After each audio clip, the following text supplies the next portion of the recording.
बिस्मिल्लाहिर्रहमानिर्रहीम। अस्सलाम वालेकुम नादरीन, आप यूट्यूब चैनल देख रहे हैं। मैं इमरान ख़ान हूँ। सबसे पहले जो ख़बर मैंने आपको पिछले वीलॉग में दी थी कि इसहाक डार साहब को बना दिया गया है डिप्टी वज़ीर आज़म पाकिस्तान। अच्छा, अगर आप इसको देखें तो इससे पहले पाकिस्तान पीपल्स पार्टी ने परवेज़ इलाही साहब को बनाया था डिप्टी वज़ीर आज़म पाकिस्तान। उस वक्त PMLN ने बड़ी तनकीद की थी, टॉक शोज़ में आकर ये कहते थे कि ये क्या होता हुआ, इसकी कोई आनी हैसियत नहीं है, ये होता तो होना ही नहीं चाहिए। मजाक उड़ाते थे परवेज़ इलाही साहब का। और अब उसी PMLN ने बना दिया है इसहाक डार को डिप्टी प्राइम मिनिस्टर शहबाज शरीफ का। अब एक ही घर में दो प्राइम मिनिस्टर और डिप्टी प्राइम मिनिस्टर बनाने की ज़रूरत क्यों पेश आई, इसके ऊपर बहुत सारे सवालात खड़े हो गए थे। मैंने देखने की कोशिश की कि डिप्टी प्राइम मिनिस्टर के जो इख्तियारात हैं उनको देखा जाए तो ये एक सिंबॉलिक किस्म का ओहदा है। इसकी कोई ऐसी हैसियत है नहीं कि इसमें उनके पास कुछ बड़े इख्तियारात आ जाएं। हाँ, ये ज़रूर है कि वो डिप्टी प्राइम मिनिस्टर है और प्राइम मिनिस्टर की गैर मौजूदगी में वो बहुत सारे फंक्शंस अटेंड कर सकते हैं, बहुत सारी जगहों पे आ जा सकते हैं, उनकी जगह को फिल कर सकते हैं। लेकिन आईनी नुक्ता नज़र से उनके पास वज़ीर आज़म वाले इख्तियारात नहीं है, जो मैंने अब तक पढ़ा है, जो मुझे समझ आई है। अगर ये आगे जाकर कोई तरमीम कर दें इसके अंदर या इनके इख्तियारात के अंदर इजाफा कर दें तो वो एक अलग बात है। लेकिन इस वक्त ये करना क्यों पड़ा, ये सबसे बड़ा सवाल है। इसहाक डार साहब जो हैं वो डिप्टी प्राइम मिनिस्टर तो बना दिए, लेकिन सब लोग ये सोच रहे हैं कि क्यों बना दिए। तो मैं आपको ये बता देता हूँ कि मियाँ नवाज शरीफ साहब, बहुत पहले मैंने वीलॉग में कहा था, 2020 में भी कहा था, 2021 में भी मैं ये बात कर रहा था कि नवाज शरीफ की जान जिस तोते में है ना, वो इसहाक डार है। इसहाक डार साहब को मियाँ साहब मुश्किल वक्त में सबसे पहले पाकिस्तान से निकालते हैं। आपको याद होगा मियाँ नवाज शरीफ साहब वज़ीर आज़म पाकिस्तान थे और जैसे ही वो मुश्किलात में आए, उनकी हुकूमत गई, उसके बाद शाहिद खान अब्बासी साहब की हुकूमत आई, तो जो आदमी सबसे पहले निकला था पाकिस्तान से इस पूरे टब्बर में से, वो इसहाक डार था। और इसहाक डार ही वो शख्सियत है जिसने परवेज़ मुशर्रफ के दौर में, परवेज़ इलाही साहब तो तब सियासत परवेज़ मुशर्रफ के साथ मिलकर कर रहे थे, परवेज़ मुशर्रफ साहब के दौर में जिस आदमी ने वादा माफ गवाह बनकर सारे फैक्ट्स लिखवा दिए थे, वो भी इसहाक डार है। अब लोग कहते हैं कि वो दबाव में आकर लिखाए गए थे, तो बिल्कुल दबाव तो था। परवेज़ मुशर्रफ का दबाव था, परवेज़ मुशर्रफ की नैब का दबाव था, जिस दबाव के नतीजे में इसहाक डार ने वो स्टेटमेंट दिया था। लेकिन हकीकत ये है कि उस स्टेटमेंट के अंदर जितने फैक्ट बताए गए थे वो सारे ठीक थे। तो बाद औक़ात पुलिस दबाव से भी मनवा लेती है ना, बताओ जी चोरी का माल किधर है, तो बंदा जाके दिखा देता है जनाब इधर है, वहाँ खोदते हैं तो निकल आता है चोरी का माल।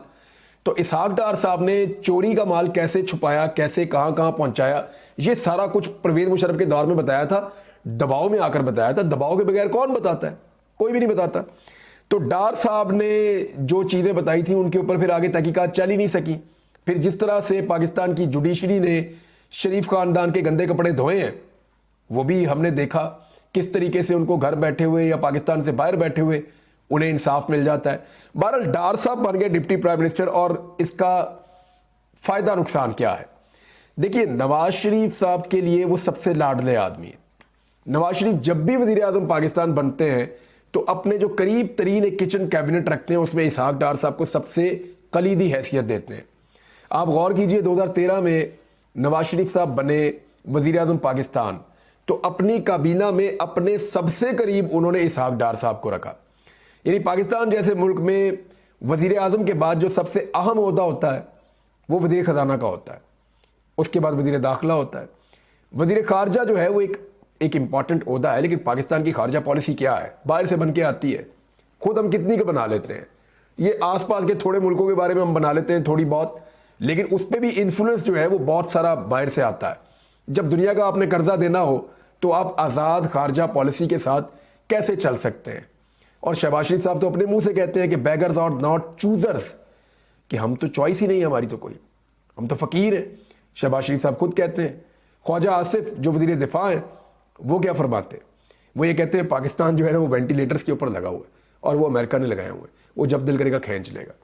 तो ऐसे मुल्क की आज़ाद खारजा पॉलिसी नहीं होती, और फिर खारजा पॉलिसी नहीं है तो हमारा वज़ीर खारजा क्या होगा, तो कोई इतना इंपॉर्टेंट नहीं है। वज़ीर दिफा भी पाकिस्तान का कोई, ये भी वैसे ही एक सिंबॉलिक किस्म का होता है, उसमें भी कुछ नहीं होता। जो एक्चुअली वज़ीर होते हैं पाकिस्तान में वो एक वज़ीर ख़जाना होता है और एक वज़ीर दाखिला होता है, और इनके ऊपर इनका boss prime minister of Pakistan होता है। नवाज शरीफ साहब जो है उनको ये चीज़ बहुत ज़्यादा इरिटेट कर रही है कि वज़ीर ख़जाना भी नवाज शरीफ की चॉइस का नहीं है इस हुकूमत में, हालांकि वज़ीर आज़म उनका भाई है। और उनको ये चीज़ बहुत इरिटेट कर रही है कि वज़ीर दाखिला भी उनकी चॉइस का नहीं है इस मुल्क में। ना वो औरंगज़ेब साहब को जानते थे इससे पहले, और ना वो मोहसिन नकवी साहब को जानते थे इससे पहले कि वो वज़ीर दाखिला बन जाएंगे उनके भाई की हुकूमत में।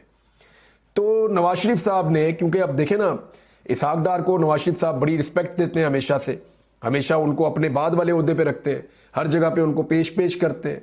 तो ऐसे इसहाक डार साहब की हो रही थी तौहीन कि जनाब इसहाक डार साहब पीछे पीछे चल रहे हैं और उनसे सीनियर हैं 2 मजीद मिनिस्टर शहबाज शरीफ के बाद। तो फिर मियाँ नवाज शरीफ साहब ने इसको फील करते हुए इसके ऊपर एक पोजीशन ली हुई थी, और उस पोजीशन के नतीजे में मुबैना तौर पे जो चीज़ें अब समझ आ रही हैं, या 1-2 सोर्सेज से जो बात हुई है मेरी शाम के वक्त, वो भी नहीं समझ पा रहे थे। मैंने 1-2 लॉयर से भी बात की थी कि मुझे इख्तियारात के बारे में बताएं, वो भी यही कह रहे थे कि इख्तियारात की तो हमें कोई समझ नहीं आ रही, बात कोई और है। तो बात यही है कि नवाज शरीफ साहब ये चाहते थे कि शहबाज शरीफ के बाद सबसे सीनियर आदमी भी मेरे अपने घर का होना चाहिए, यानी इसहाक डार साहब को जो है वो टॉप चेयर मिलनी चाहिए शहबाज शरीफ के बाद। तो वो उनको मिल गई है, और नवाज शरीफ साहब ने अपनी एक और जिद पूरी की है।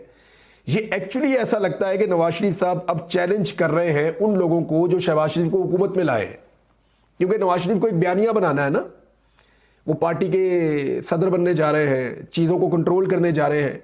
तो नवाज शरीफ को एक बयानिया बनाना है, और पाकिस्तान में जो बयानिया बिकता है वो एंटी एस्टेब्लिशमेंट बयानिया बिकता है। तो एंटी एस्टेब्लिशमेंट होने के लिए एस्टेब्लिशमेंट को चुटकियां तो काटनी पड़ेगी छोटी छोटी। तो नवाज शरीफ साहब अब ऐसा लगता है कि चुटकियां काटने के मूड में या पंगे लेने के मूड में। तो उन्होंने अपने समधी को जो है वो डिप्टी प्राइम मिनिस्टर तो बनवा दिया है, देखते हैं कि इसका जवाब क्या होगा, अभी इंतज़ार करते हैं इसका। बाबर सत्तार साहब के हवाले से बड़ी खौफनाक किस्म की सोशल मीडिया पे मुहिम चलाई गई।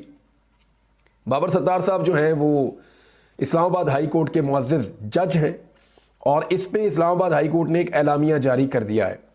एक तो उनके ऊपर ये कहा गया कि वो जो हैं अमेरिकन शहरी हैं और इस किस्म के उन पर इल्ज़ामात लगाए गए थे। तो एलामिया में इस्लामाबाद हाई कोर्ट ने जस्टिस बाबर सत्तार के ग्रीन कार्ड, बच्चों की अमरीकी शहरियत और अमरीकी जायदादों और फैमिली बिजनेस पर वजाहत दी है।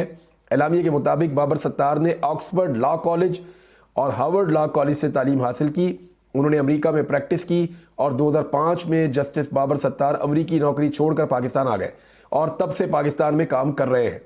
जस्टिस बाबर सत्तार की वालिदा 1992 से स्कूल चला रही हैं। एलामी में कहा गया कि जस्टिस बाबर सत्तार के पास इस वक्त पाकिस्तान के अलावा किसी और मुल्क की शहरियत नहीं है। जस्टिस बाबर सत्तार के ग्रीन कार्ड का इस वक्त के चीफ जस्टिस को इल्म था। जस्टिस बाबर सत्तार के जज बनने के बाद उनके बच्चों ने पाकिस्तानी सकूनत इख्तियार की, पाकिस्तान में आकर रहना शुरू हो गए। एलामिया के मुताबिक जस्टिस बाबर सत्तार की पाकिस्तान और अमेरिका में जायदाद टैक्स रिटर्न्स में मौजूद है। एलामिया में बताया गया कि सोशल मीडिया पर जस्टिस बाबर सत्तार के खिलाफ हद तक आमेज और बेबुनियाद मुहिम चलाई जा रही है। सोशल मीडिया पर जस्टिस बाबर सत्तार की खुफिया मालूमात पोस्ट और रीपोस्ट की जा रही है। जस्टिस बाबर सत्तार, उनकी अहलिया और बच्चों के सफरी दस्तावेजात सोशल मीडिया पर पोस्ट किए जा रहे हैं। देखें, जब कादी फायद ईसा साहब का डॉक्यूमेंट आया था ना, हालांकि पब्लिक भी नहीं हुआ था, सिर्फ रिकॉर्ड का हिस्सा बना था, तो भौचाल आ गया था इस मुल्क में, और कादी फायद ईसा साहब ने इस मामले को बहुत ज़्यादा उठा दिया था, और आज तक उन्हें इस बात का रंज है। वक्त आएगा मैं आपको बताऊंगा उन्होंने किससे इसका तस्करा किया और क्या बात हुई, लेकिन कादी फायद ईसा साहब को आज तक उस बात का रंज है और वो दिखाई भी देता है। मामला ये है कि क्या जस्टिस बाबर सत्तार जो हैं वो जज नहीं है? क्या उनकी इज्जत जज वाली नहीं होनी चाहिए? क्या उनको वो इख्तियारात नहीं है, या वो इम्यूनिटी उनको नहीं है जो कादी फायद ईसा साहब को लगता था कि उनको होनी चाहिए? तो ये तो कादी फायद ईसा साहब की अभी वो परसों कह रहे थे कादी फायद ईसा साहब, और वो ये फरमा रहे थे कि उनके दौर में किसी भी जज पे कोई दबाव नहीं डाला गया। तो ये क्या है? ये जो अभी जज साहब पे डाला जा रहा है सोशल मीडिया के ज़रिए से, ये क्या है? उनकी पर्सनल, उनकी फैमिली की पर्सनल चीज़ें जो हैं उनको लीक किया जा रहा है, उनको सोशल मीडिया पे पोस्ट और रीपोस्ट किया जा रहा है। ये क्या है? कादी फायद ईसा साहब अगर समझें तो ये भी एक तरह का दबाव है, और इस दबाव का सामना कादी फायद ईसा साहब खुद भी कर चुके हैं। ये जज बाबर सत्तार साहब के ऊपर ये इतना बड़ा रिएक्शन आ क्यों रहा है, सोशल मीडिया पे ये सारा कुछ क्यों हो रहा है? एक्चुअली वो एक केस सुन रहे हैं, एक अहम ऑडियो लीक्स का केस है जिसको जज साहब सुन रहे हैं और उसमें इदारे अब एतराज़ करना शुरू हो गए हैं। जो इदारों ने एतराज़ किए वो भी बहुत दिलचस्प नौइयत के हैं, यानी 4-5 इदारे इसमें इन्वॉल्व हैं। ज़रा उनकी बातें आप सुने। पैमरा कह रहा है कि 2021 में इस किस्म के कानूनी सवाल के ऊपर एक और जज साहब हैं, मोहसिन अख्तर कियानी साहब, वो फैसला कर चुके हैं, ये मामला भी उन्हीं को भेज दिया जाए ताकि तजाद ना आए। ये तो कोई जस्टिफिकेशन समझ नहीं आ रही। दूसरा पीटीए ये कह रहा है कि जस्टिस बाबर सत्तार माजी में पीटीए के वकील रहे हैं, इस किस्म के केसेस में इसकी तरफ से 2012 में नुमाइंदगी भी कर चुके हैं। यानी पीटीए के वकील, इस तरह तो बहुत सारे वकील बहुत सारे इदारों की नुमाइंदगी कर चुके हैं, लिहाजा वो जो बाद में जज बन जाए तो वो केस ही ना सुने। ये भी एक बहुत अजीबो गरीब किस्म का उन्होंने एक एतराज़ लगाया है। एफआईए ने भी कुछ एतराज़ लगाया और उन्होंने एक कदम और आगे रख दिया। उन्होंने कहा आप ये केस ना सुने, ना ही 25 मार्च के को खत लिखने वाले बाकी जज। वो कह रहे हैं जी ना आप ये केस सुने, ना बाकी 5 जज वो केस सुने जिन्होंने 6 जजों ने मिलकर दबाव के बारे में खत लिखा। भी आपका क्या ताल्लुक है उससे? यानी ये 6 जजेस, इसका मतलब है केसेस सुनना ही बंद कर दें। ये भी बड़ी अजीब बात है। और आईबी ने भी एतराज़ लगा दिया। उन्होंने कहा कि ये केस किसी और बेंच को भेज दें, आप इसको ना सुने। उन्होंने सादा ही एतराज़ लगाया। टेलीनॉर कंपनी ने 15 दिन का और वक्त मांग लिया है। यानी सब कोई ना कोई बहाना बना रहे हैं। और मामला क्या है? मामला बहुत इंपॉर्टेंट है और मामला है ऑडियो केस। आपको याद होगा, मैं इसकी तफसीलात आपको एक और वीलॉग में बताऊंगा। नाज़रीन, एक और बड़ी स्टोरी जो चल रही है वो एस्टेब्लिशमेंट की इमरान खान साहब से मुज़ाकरात होने या नहीं होने उसके बारे में चल रही है। अब इस पर नजम सेठी का तज्ज़िया आप देख लें। मैं बोलूँगा तो मुझे पकड़ के अंदर कर देंगे, लिहाजा नजम सेठी से ही सुन लेते हैं। वो ये कह रहे हैं कि एस्टेब्लिशमेंट के पास कोई चारा नहीं रहा कि वो इमरान खान साहब से बात करे। नून लीग तो फारिग हो गई है। जब सारा मुल्क प्रो एस्टेब्लिशमेंट था तो नून लीग एंटी एस्टेब्लिशमेंट थी, और अब जो है वो मुल्क एंटी एस्टेब्लिशमेंट हो गया है तो ये प्रो एस्टेब्लिशमेंट हो गई है। ये तो पहले भी नजम सेठी साहब कह चुके हैं और बहुत सारे और लोग भी कह चुके हैं। एस्टेब्लिशमेंट समझी थी कि इमरान खान नहीं जीत सकेगा, लेकिन अवाम ने सबक सिखा दिया है। ये जनाब एस्टेब्लिशमेंट के बारे में नजम सेठी साहब का स्टेटमेंट है। और इस पे जो है वो शेर अफजल मरवत ने एक बात क्लियर कर दी है। याद रखिएगा, जो लोग आखिर में जाके इमरान खान से मिलकर आए हैं उनमें एक शेर अफजल मरवत भी हैं, जिन्होंने बाहर आके बताया था कि इमरान खान साहब ने उनकी खासी सरजनिश की है।